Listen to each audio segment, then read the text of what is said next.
Ouroboros is the consensus method that the Cardano blockchain uses. It's designed with security, decentralization, and robustness as its primary concerns. Firstly, what exactly are consensus methods?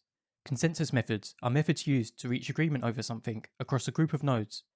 At their core, all decentralized consensus methods are voting models.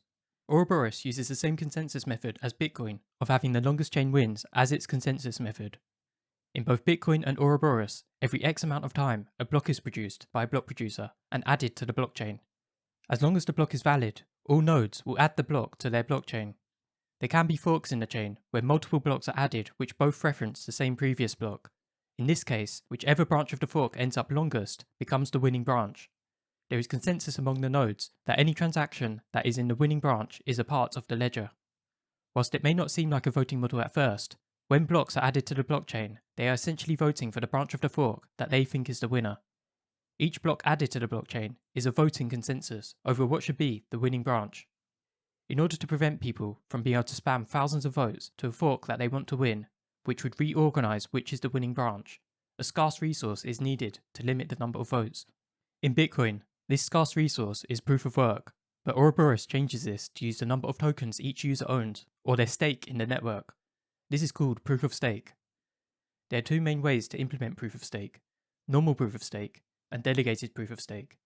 With normal proof of stake, each user has to run a validator node where they lock up their stake and the validator node takes part in consensus. Whereas with delegated proof of stake, users pool their stake together and delegate it to someone else running a validator node. Traditionally, delegated proof of stake protocols limit the number of validator nodes to a maximum of around 100, or require really high spec hardware, which limits the number of users who can afford to run a node, which leads to a number of disadvantages, such as the small group of validators colluding with each other or forming cartels. This gives delegated proof of stake a bad reputation. Ouroboros uses delegated proof of stake, but without limiting the number of validator nodes or requiring expensive hardware, meaning it doesn't suffer from the same drawbacks as other delegated proof of stake protocols. There are already thousands of validator nodes for Cardano, meaning the chance of collusion or cartels is low. As it is easy for normal users to set up their own validator node, it behaves more like normal proof of stake, with the option to delegate if the user doesn't want to run a node. One question is, how do you even know how much stake is delegated to each node? Couldn't nodes just lie about how much stake they have? For Cardano, every validator node has its own identity. Each wallet also has an identity. When a user wants to delegate stake to a validator node, they will send a special transaction indicating that all the UTXOs belonging to their wallet are now delegated towards the validator node that they choose. They can also send another transaction indicating that they want to stop delegating stake. If you want to work out how much stake is delegated towards each validator node, you can look through the blockchain for all these staking transactions to see which wallets are staking towards which nodes. Nodes will also know how many tokens each wallet holds, so can calculate it by adding up the funds of all the wallets which are delegating towards each validator node. This means the amount of stake being delegated to each node is public information that anyone with a copy of the blockchain can access. You don't need to trust that nodes will tell the truth about their stake, as you can work it out for yourself. In order to get people to set up validator nodes, and for others to stake to them, an incentive is needed. Cardano gives staking rewards to validator nodes as this incentive, and the validator nodes then share the staking rewards with the people delegating their stake to them. Whilst proof of stake is a scarce resource, like proof of work, there are a number of differences, meaning Ouroboros had to do a number of things differently to Bitcoin. Firstly, in proof of work, the miner who is able to produce a block is seemingly random. There is no way of knowing which of the miners will be the one to produce a block, so you can't target any of them in an individual attack. Proof of stake doesn't have this randomness, so in order to mimic it, Ouroboros uses verifiable random functions, or VRFs, in order to determine who will be the next person to produce a block. A VRF works somewhat like a digital signature, where each node will have a private and public VRF key. A VRF works by taking some publicly known inputs and the node's private VRF key, and with these inputs, a pseudo-random number is generated. Other people can then take the publicly known inputs and the node's public VRF key and verify that it was indeed generated by the node without them needing access to the private key. This means, as long as you don't share the private VRF key with anyone else, nobody else will be able to produce the same random number from the same public inputs. In Ouroboros, when it is time for a new block, every validator node will run a VRF, and if a node finds a random number less than a certain threshold number, then the node is allowed to add a block to the blockchain.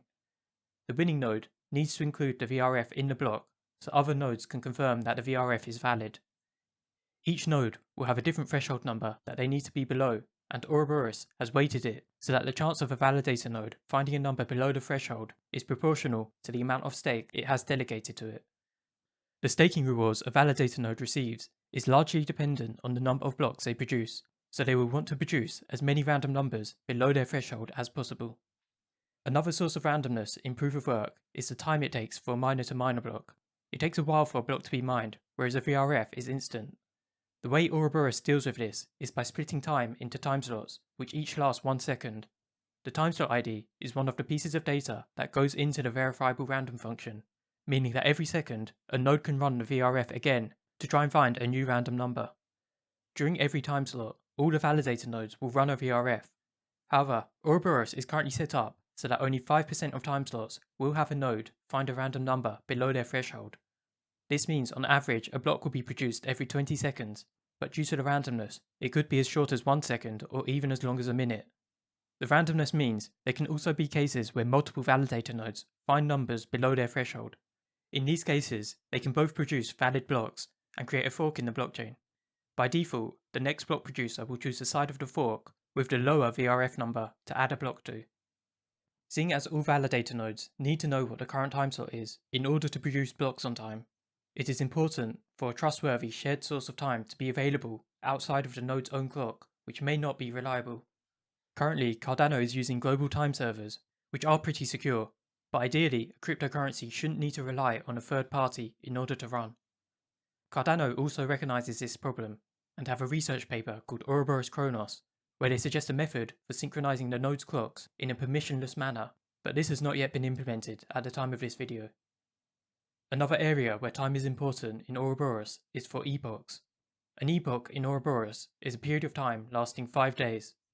Working out how much stake is delegated to each validator node every block uses up processing power unnecessarily, as the stake doesn't change much block to block, and you could also have people trying to game the randomness by moving the stake around until they are set to win more blocks than expected.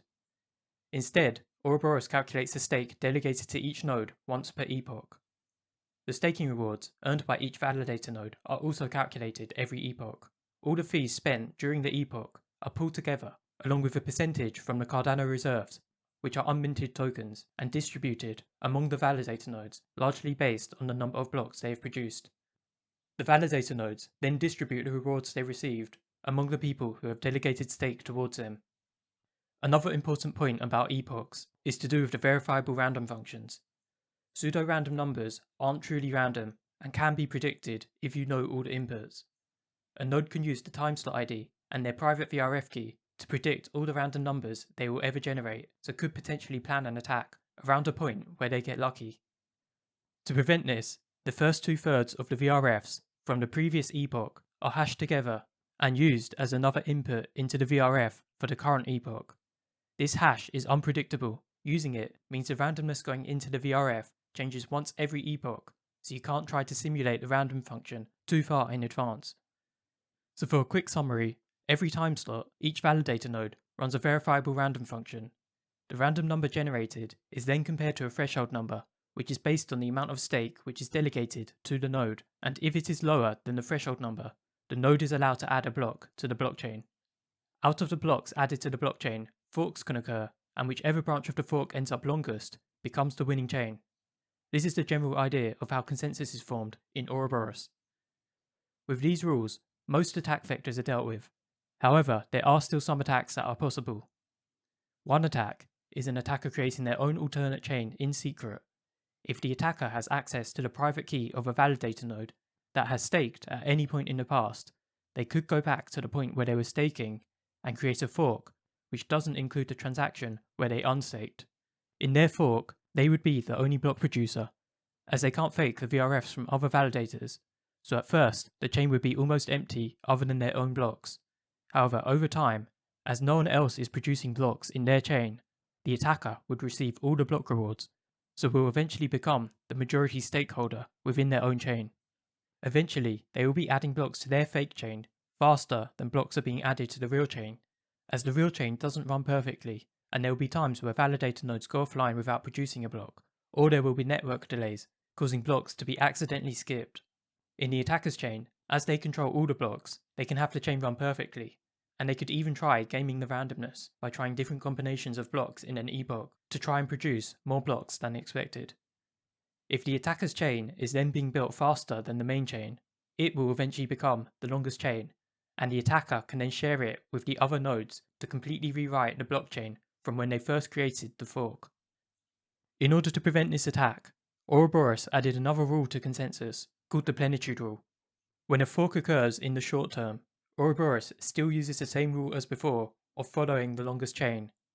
However, for longer forks, it switches to a new rule where you follow the branch where the density of blocks was higher in the period of time just after the fork was created. If we go back and compare the honest chain with the attackers, we can see that because the attacker wasn't creating many blocks when they first created the fork, the chain doesn't have many blocks. It was only later on, once the attacker had accumulated stake from winning all the block rewards, that they were able to create a dense chain. The Plenitude rule is the final big component that makes up Ouroboros. There is still one potential shortfall about Ouroboros which doesn't yet have a solution, although it is a low priority. When there is a fork in the blockchain with proof of work, if a miner wanted to add to both sides of the fork at the same time, they would have to split up their hash power and likely end up not being able to mine a block for either side of the fork. However, with proof of stake, if the validator node finds a VRF below their threshold, they can add blocks to as many forks as they want for no cost. If a validator node adds a block to all the forks they see, then they almost guarantee that their block will be in the longest chain, so they will receive their block reward. However, if all nodes did this, it would delay consensus and could potentially aid an attacker with a double spend. So if validator nodes did start adding blocks to multiple forks, they would likely lose reputation in the community and have people stop delegating their stakes to them, so most validator nodes are unlikely to do it. To summarize, the main consensus method of Ouroboros is to use the longest chain rule to decide between short forks, and the Plenitude rule to decide between long forks. This allows nodes to reach agreement on which blocks should belong in the ledger. To prevent nodes from being able to spam as many blocks as they want, proof of stake combined with verifiable random functions are used as a scarce resource to limit the number of blocks that can be added. Due to using the longest chain rule, users should wait a few blocks to confirm that their transaction is in the longest chain, so the speed of finality for Ouroboros is slow compared to some other consensus methods. However, Ouroboros is extremely robust and will stay online even if 90% of the nodes fail, albeit at a slower rate. Seeing as Cardano is targeting security and liveness as its highest priority, this trade-off of speed for robustness is worth it, and so Ouroboros is well designed for Cardano's needs. If you enjoyed this video, please leave a like and subscribe if you want to catch my future content.